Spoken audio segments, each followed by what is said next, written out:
Good evening. Tonight we're doing something a little different. We're looking at a video game that I played recently. My name is Corey and you're watching AstroNormy.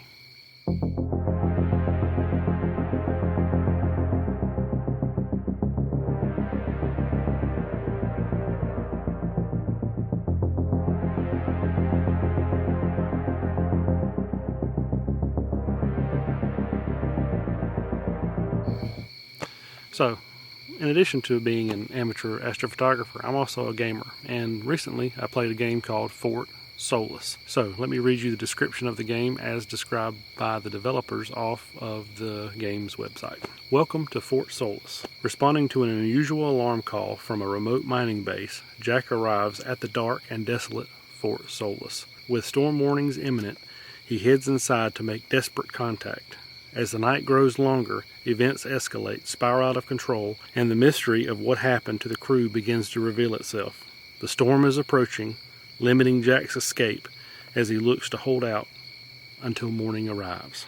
So, Fort Solis is a great example of a game that almost clicked but didn't, which is even more impressive considering this game contains virtually no combat.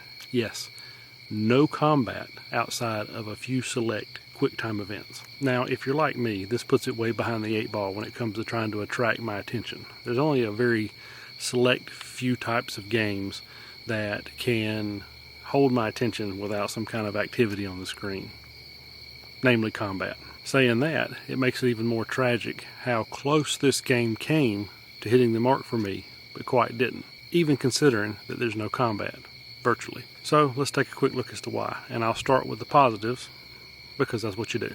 First being talent. This game has at least 2 actors from 2 of my favorite video games ever. Number 1 being Troy Baker, who is from my favorite video game of all time, The Last of Us, where he voices Joel. The second being Roger Clark, who is from probably at the very minimum a top 5 game of all time, Red Dead Redemption 2, where he voices Arthur Morgan, who is right up there as far as best protagonist to ever be in a video game, period, as far as I'm concerned. Now, this department doesn't hurt them at all because these 2 guys do the absolute most with what they're given. I'm not going to say the dialogue is bad or anything, but Fort Solis is a game where so much hinges on so little. And I mean that when it comes to dialogue, lore readings inside the game, video logs, whatever, so much hinges on so very little. Well, what the hell is going on there? Someone was down there with me. I'm heading back up to the surface level now. You need to get out of there now! I'm still in there! Jack! Answer me! The second great thing about Fort Solis is the art direction. The world looks and feels like it's been lived in. That's both in the way things look that you operate and use in the game, and both also the style of the game. The tech especially, at least in my opinion, it looks similar enough to where you understand what everything is in the game. There's no secret as to what you're picking up, what doodad you're dealing with. But also it looks different enough to where you can believe it is in our future, namely about 40 years in our future. Now, the story of the game, at least in the beginning, starts out strong. In the story of Fort Solis, humanity has established a presence on Mars, at least in part, because the Earth is about to kick humanity to the curb, and we got to find another solution. The characters in the story working in Fort Solis and in other places around Fort Solis work not unlike the way modern day oil rig workers work, where they cycle on and off oil rigs. Well, these guys cycle on and off Mars, from going back and forth from Earth. Much of the story is told through breadcrumbs that are peppered all throughout the world. Now, this is doubly important for the fact that there's virtually no combat. So these breadcrumbs are doing a whole bunch of the heavy lifting when it comes to storytelling and keeping you engaged in the game and story.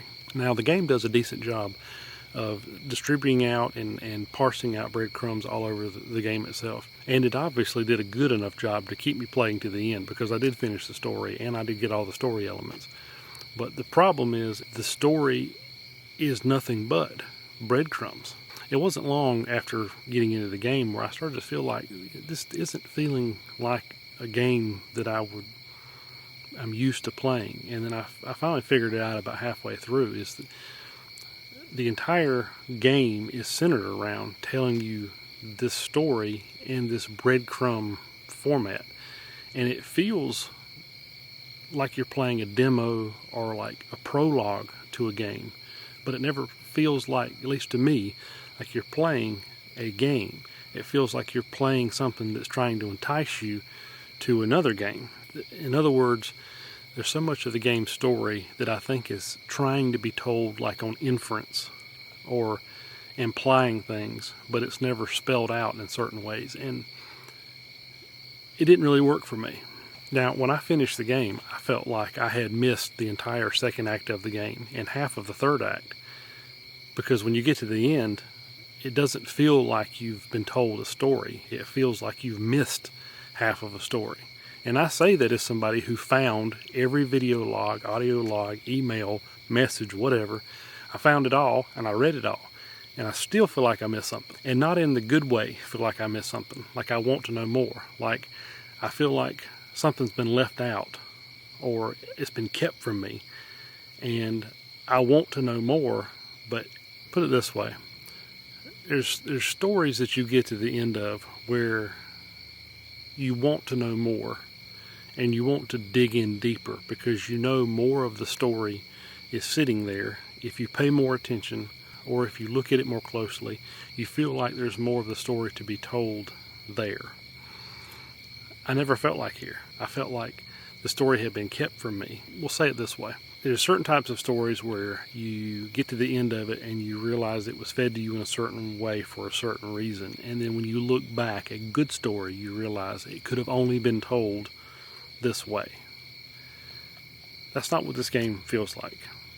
This game feels like that somebody was trying to tell a story in that breadcrumb drip feed way to create a bigger air of mystery around the story of the game, to try to make it seem like it was more than it is, which is a shame, because I feel like there's a lot of good story to be told here that didn't need to be done this way. I don't know if it's like this person meant to do it this way or the developers meant to do it this way and it just come off wrong, or if it's because they're trying to be cheap. I don't know. Now, technically speaking, I'll say the game is okay. There's a lot of places that feel sluggish. There's a lot of places that are slowdowns, and I'll say this, my gaming PC is a Ryzen 7 5800X 3D with a Radeon 7900 XTX, 32 gigabytes of RAM, 4600 megahertz RAM, NVMe SSD. There's no reason I should be experiencing these stutters, but I'm hesitant to critique the developer because honestly I don't know what the problem here is. Now, one thing that most people may not know, this game is being run on Unreal Engine 5, which is a brand new game engine. Now, if this game had been run on Unreal Engine 4, I would say this is the developer's fault, because Unreal Engine 4 is a highly developed, highly tuned engine that has been out for years, and the bugs have been worked out.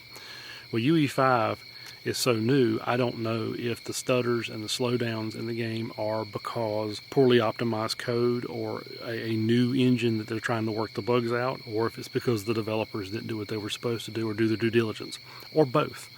But it's so early in UE5's life cycle, I'm willing to hold judgment, at least on these terms. Now, finally, the quick time battles were bad.